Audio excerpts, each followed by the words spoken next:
Donc, right away, Bitcoin, on va essayer de faire ça rapide parce qu'on commence avec le weekly. Sur le weekly, checkez ça. Stochastic RSI me montre downtrend pas tout à fait terminé. On pourrait arriver dans le bas de cette downtrend-là dans les 2 jours à suivre. Mais malgré tout, j'ai l'impression que c'est ça, la downtrend pas terminée ici. Quand je regarde les EMA, regardez le bearish sentiment, le fait que mon EMA 55 se rapproche vraiment du 200. Tant que ceux-là se touchent pas en plus, j'ai l'impression qu'on n'aura probablement pas un petit retour uptrend. On va avoir downtrend ici. Je ferme ceux-là, j'y vais avec les points de pivot de Fibonacci. On a passé sous le point de pivot central ici. On a rebondi sur le 0.382 du point de pivot. Là, on les voit mal les chiffres, là, mais c'est celui-là ici, 0.382 du Fibonacci point de pivot sur la downtrend. Puis depuis, on a crashé, puis on a traversé notre Golden Pocket. Donc là, qu'est-ce qui va se passer? On reste-tu là dans la Golden Pocket, puis on rebondit? C'est très possible que ça soit ce qui se passe. Puis si c'est ce qui se passe, ben là, on va avoir certaines résistances à franchir, dans la mesure que si... je crois que c'est celui-là ici. Non, pas celui-là. Je suis capable de l'avoir rapidement, je pense qu'il est là. Bon, regardez ici, là, tous ces niveaux-là. Là, on est rendu ici. Là. Donc là, toutes ces lignes jaunes-là, vous voyez ici, là, ça va devenir des niveaux de résistance qu'il va falloir essayer de passer. Donc, vous voyez, celle-là ici, ça va être très puissant. Probablement qu'on peut s'en mettre un autre ici. Donc, jusqu'à 18-19 000 pour le Bitcoin, là, après possible continuité sur la downtrend si on retourne uptrend à court terme, ok? Donc ça, c'est de prime abord. Si on s'en va voir tout ça sur le daily, bon, pour le daily, regardez notre stochastique RSI, lui, vous voyez, on a vu petite vague uptrend, là. Cette vague-là est déjà terminée, on s'en va probablement vers un crash très éventuellement bientôt. On va finir cette vague-là, puis on va crasher. Qu'est-ce qui me dit en plus qu'il est très possible qu'on crash, c'est que quand j'y affiche les EMA, regardez, on s'est même pas rendu au EMA 8, ok, parce qu'on a 8, 13 ici et 21. On s'est même pas rendu au 8 encore, donc d'après moi, ce qui va peut-être se passer, c'est qu'on peut retourner jusqu'à 17 500 après crash down pour le Bitcoin. Ça me semble évident qu'on va venir finir ce petit crash là ici, surtout vu les EMA et le stochastique. Quand j'y mets les Fibonacci point de pivot, ben vous voyez on a crashé tout ça, donc retour uptrend semble très probable, mais regardez on a une résistance probablement très puissante ici là.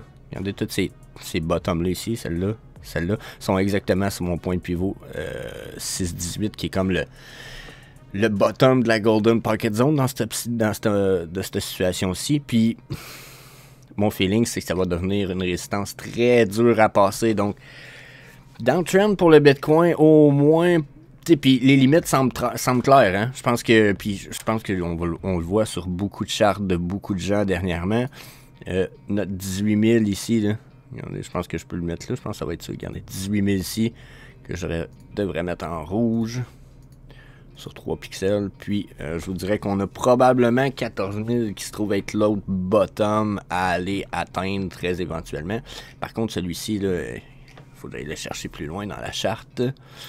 Donc, il y en a 14 100. Donc, ça semble être l'espèce de support éventuellement futur qu'on va avoir dans lesquels on risque de se promener. Puis, mon feeling, c'est que c'est réaliste. C'est là-dedans qu'on risque de se promener. Nos EMA, regardez comment que ça brise tout ça ici. Là. Okay. On est en train de réessayer puis de avoir une tendance peut-être pour retester ces EMA-là. Mais s'ils sont refusés, ça va nous refaire un peu... ça va nous refaire un genre de situation éventuellement comme ça. Donc, personnellement, j'attends. Je suis pas mal sûr que Bitcoin s'en va entre les... Là, j'exagère un peu, les 12 et 14 000, mais c'est mon feeling personnel, ok? Depuis le temps, je charte, puis que je trade un petit peu moins dernièrement, mais depuis le temps, je charte et je trade. Mon feeling est là. Si je regarde les points de pivot, on les a fait, donc... après... Je peux peut-être mettre un Fib Speed Resistance. Regardez, pour ceux qui s'en rappelaient, j'avais dit qu'il y a de bonnes chances qu'on retourne sur notre point de pivot ici. Pas notre point de pivot, mais notre zone de 0,618 de ce Fibonacci Speed Fan Resistance avec son point initial ici. Puis son bottom là. Donc on se retrouve vraiment avec une zone ici là. Que d'après moi, on s'en retourne se rassir dessus avant de reconsolider, ce qui nous amènerait justement probablement dans les 14 000 avant de s'en aller se promener dans ça ici.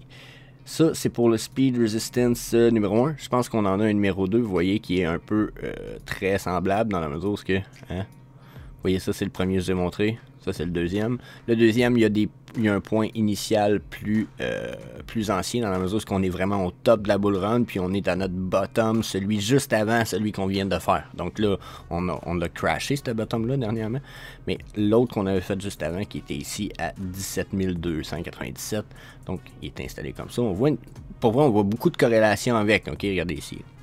Boum, ici. Ici, il retourne. Ici, il retourne. Ici, il retourne. Là, vous voyez, ici, on est sideway depuis ce temps-là. Puis là, on vient de crasher sideway. Là, on était à côté. Là, on avait vraiment une... Parce que j'ai ma ligne ici. Là, on l'a crashé. Donc, mon feeling, c'est que on respecte ces speed fans-là. Puis qu'en ce moment, on va juste faire tester les EMA comme j'ai parlé un peu plus loin. Un peu plus tôt. Puis qu'on va recrasher pour aller se rassir sur ça ici. Donc, regardez, 14 000. C'est dans les cartes. C'est des... C'est écrit dans le... C'est quasiment écrit dans le futur. Donc ça, c'est pour le Bitcoin, la gang. Je suis dubitatif. On n'a pas fini notre descente. Je suis pas mal dans certain que ça, de ça. Même que regardez sur le 4 heures, on est déjà en train de crasher avec mon stochastique RSI. Me dit déjà... Il est fini ton 4 heures. Le 8, 13, 21, on les a testés là. Il n'y a plus de puissance. Crash down. Motherfucker, we're going down. We're fucking going down. So, yeah. That's it. Vous voulez quoi de plus? Le homie, c'est là qu'on s'en va. Donc, shout out time. Gros merci à Game of Metaverse qui me répond et qui me dit merci pour la vidéo, force à toi. Ben, merci à toi Game of Metaverse. Si c'est pas déjà fait, bien sûr, je t'invite à fracasser le bouton d'inscription à la chaîne ci-dessous. Donc, yeah. Peace. Donc, oh me, bande d'enculés. Non, c'est pas vrai, c'est pas vrai, c'est pas vrai, c'est pas vrai, je vous aime. C'est pas vrai, mon cerveau, des fois, il parle sans réfléchir. Je me dis, ça va être drôle, ça. Bande d'enculés. Donc, ok. Oh, mes Shard. Qu'est-ce qu'on a aujourd'hui? 0,0086. Wouhou! Ça drop encore! Yeah! Mon feeling, c'est good news, good news, good news. On regarde le weekly. La drop est pas finie. Pourquoi mon stochastique RSI en multi-time frame me dit clairement que j'en ai 2 sur 3 qui sont downtrend? Le feeling est bearish encore pour le weekly. Ensuite, EMA. Mais regardez le EMA. Vous voulez mon avis? Le EMA, ils sont en train de regardez la tendance de ces EMA-là. Je vais effacer les homie. Regardez. Tiens! Ils sont pas genre... non. Ils sont comme ça, là. Ils sont à côté sur mes tops de chandelle. Regardez quand c'est à côté sur des tops de chandelle. D'habitude, ça a l'air de quoi? Puis la même tendance, là. Ici, ils sont en croisement en plus, là, mais sinon, pow! Puis je pourrais vous remontrer ça sur le daily, vous allez voir. C'est comme pas bullish, pas en tout pour le homie, sur le weekly, du moins. Ça démontre qu'on en a pour au moins les 2 jours qui viennent, probablement sur la downtrend ou une continuité de la downtrend. Puis après, ben, ça va être à continuer de vérifier, ça c'est sûr.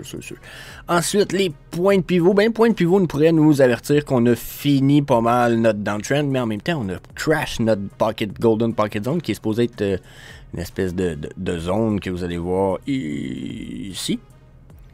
Donc ça, c'est supposé être notre golden pocket zone. OK? Là, on l'a crashé, là, on est là. Donc, si on a crashé ça, mon feeling, c'est qu'on peut crasher encore bien plus bas, là. Donc, si on peut aller plus bas, on se rend probablement en prochaine zone de pivot. On parle de 0,0072. Donc, ça ferait mal. Mais en même temps, ça corrèle aussi avec quelque chose que je vous ai déjà parlé dans le passé. Puis, dans mes anciennes chartes, allez voir celle-ci, les autres Omi Frog Show auparavant. C'est que, regardez ici, si je viens de rajouter...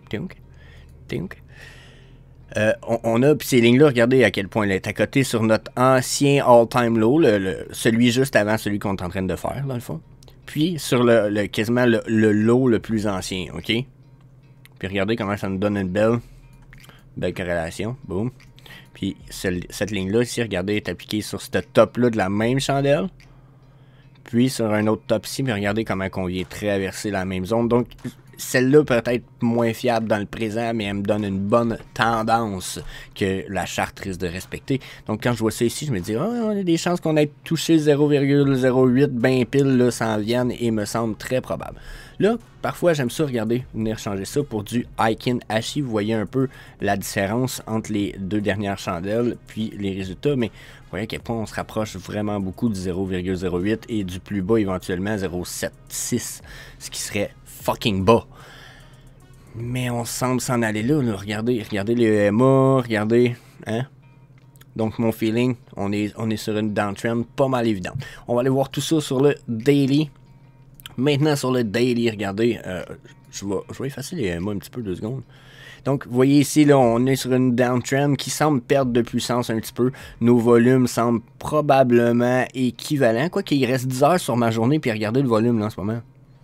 On a quand même le 80% du volume de la journée d'hier, puis il nous reste 10 heures à faire. Donc, possible downtrend plus puissante aujourd'hui un petit peu. Probablement pour terminer l'espèce de downtrend qu'on voit ici sur les stochastiques RSI, là. Vous voyez, on est en flatline dans le bas, puis la long time frame est en train de descendre. D'habitude, c'est signe que on va faire une flatline jusqu'à temps que la verte arrive en bas, puis ensuite, on risque de... Ça se peut qu'on fasse une flatline quand même. Des fois, on va faire un rebond dans ce genre-là, ok? Donc, c'est ce qui semble, pour moi, le plus probable, c'est qu'on a une réaction dans ce genre-là très bientôt, ici. Sauf que cette réaction-là, jusqu'à où est-ce qu'on monte, je pense pas qu'on va monter très haut. Je pense encore une fois qu'on va avoir des résistances à traverser. Là, regardez ici notre ancien low ici, puis celui-là. Donc ça, là, d'après moi, à 0,105. Là, lui, je le mets là, mais j'aurais pu le mettre là. Hein. Je pense que ça n'aurait pas changé grand-chose. Donc, mon feeling, downtrend pour le moment, quand j'y affiche les MA, ben, vous voyez qu'on est éloigné des MA, par exemple. Ça fait un bout que la vague est terminée sur le daily, donc il est possible qu'on ait un retour uptrend très bientôt. Je me dis 1 à 2 journées, d'après moi, possible retour uptrend. Ensuite, les MA, regardez, mais moi ici, les 200 et 233 sont en train de rentrer sous cette ligne supérieure de Biseau, je vous ai montré plus tôt. Quand je vois ça, c'est encore plus confirmation que cette ligne-là, pour moi, va être fiable dans le futur, parce que mec, on vienne qu'à refaire une uptrend, nos MA 200, 233 ici sont des résistances qui vont devenir tellement puissantes qu'on va avoir de la misère à passer par-dessus. Déjà que la MA 55, en vert ici, là, ok, ça ici, ça c'est une des plus grosses résistances, mais qu'on ait testé cette résistance-là, si on... Regardez la plupart du temps quand on traverse la verte, ce qui arrive. Si on réussit pas à s'assir et à consolider par-dessus la verte et la jaune, qui sont mes MA 89 et 100, puis la verte étant la 55, généralement, c'est des retours downtrend. Puis là, ben, c'est ce que je pense qui va arriver, c'est qu'on va retester, retourner downtrend. Puis d'après moi, si celle-là ici se trouve être notre ultime support, je pense pas qu'on va descendre plus bas que ça. 0,0005 ou 0,0006, genre, je pense pas qu'on va voir ça arriver. Je serais content, mais je pense pas en tout que ça se prépare. Si on met les points de pivot de Fibonacci, mais vous voyez, on a dépassé toutes les attentes du point de pivot de Fibonacci, dans la mesure où on a dépassé la Golden Pocket, on a dépassé la Pocket après, puis juste même à défoncer le support 3 du point de pivot. Puis là, bien, il nous resterait à atteindre la zone de 1,618 qui est où? Bien, exactement ce que je vous disais tout à l'heure, 0,00076. Ben, 7,5 ici, mais regardez, on n'est pas loin, 7,6 juste ici. Donc, mon feeling, c'est qu'on s'en va là. Je vous dirais même que notre financial advice, vous le savez, mais mon order d'achat, personnellement, il est dans ces sections-là. J'ai un order d'achat, vous allez me dire de combien? Pas beaucoup, un petit 100$, un petit 100$ dans ces sections-là.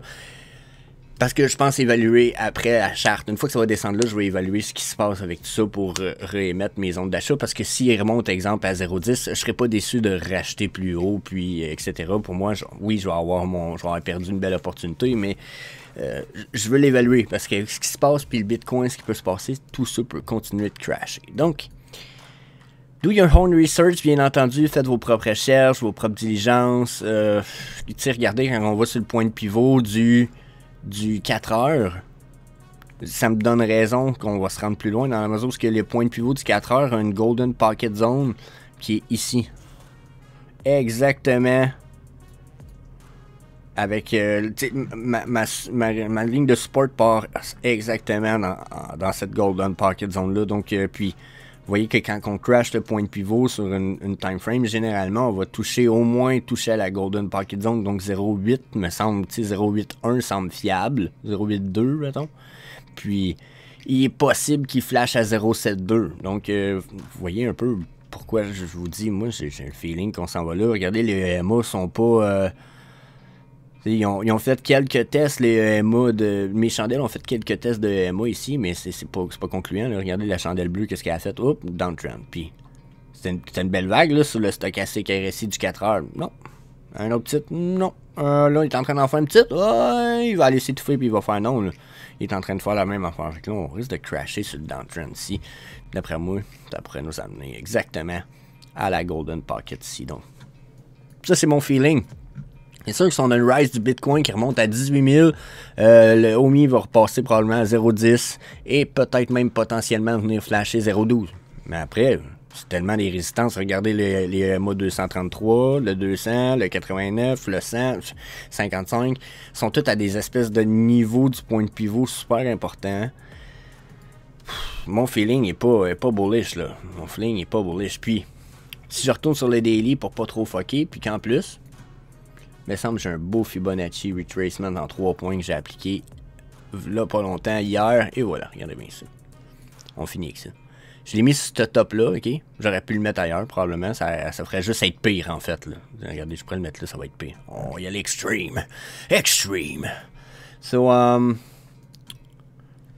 tu sais, regardez mon point de pivot, lui, là, il me dit que si le OMI continue à crash, là, selon la charte super long time frame, là, je pourrais le mettre même en weekly, vous voyez un peu plus où ce que... Regardez. De là, ça, c'était notre dernier bottom. Puis là, on a fait une uptrend. Mais regardez, là... La Golden Pocket Zone est ici, là. Hey, on parle on tombe dans les négatifs en théorie, là. Tu sais, ça a juste plus de crise de bon sens, là. Tu sais, 4-0 après la virgule, là, c'est possible qu'on l'atteigne en théorie, selon ça. Bien entendu, je pense pas que c'est possible, là, rendu là. Même que je pense que, regardez, là, ici, là, la zone de 0,236, pour moi, c'est le pire extrême que je pense qu'on pourrait atteindre. Je pourrais me tromper, puis si je me trompe, moi, être quasiment content, parce que ça veut dire qu'on va burn du OMI à fond, mais... Regardez ce niveau-là, -là, c'est 0,30 après la virgule, puis 35. Hey man, ce prix-là, on finit avec ça, ok? Ce prix-là, checkez bien ça. On fait un calcul rapidos presto, c'est que je vais calculer ça pour vous autres. 100$ US divisé par 0,35, si jamais on arrive à ça ici, là, comme je vous disais, ok? Ça donne 285 000 OMI pour 100$. Ça de même, là, ça veut dire qu'un 1 million de OMI, ça coûte quoi? 400$? 400$ avoir 1 million d'OMI qui ont le potentiel de monter à 25 cents. Je dis ça, je dis rien, 25 cents, il y en a qui... Tu sais, je veux pas parler de la proposition d'une pièce, 10 pièces. 25 cents, le OMI. Vous en avez 1 million si vous faites 250 000. Tabarnak! I mean... Hein? Genre, such a big deal. So, yeah, je pense pas que ça arrive là. Mais si ça arrive là, ça va être fou. So, yeah. Faites vos évaluations, puis faites vos jeux. That's it. Peace. Bon, ben, à ce temps que c'est fini, je t'invite à aller voir la vidéo que j'ai mis là. C'est un de mes vieux vidéos, mais je pense qu'il va redevenir tranquillement de plus en plus à jour. Puis même, je vais falloir que je en refasse une version récente où ce que je parle du 1 et du 10$ de OMI. Je vous fais prendre la perspective. Je parle de burn. Puis on a quand même burn pas mal depuis, justement. Donc, imaginez... prendre cette vidéo-là, le ramener aujourd'hui, dire hey, on a 50 milliards de plus de burn en plus. Déjà. Nice. So, yeah.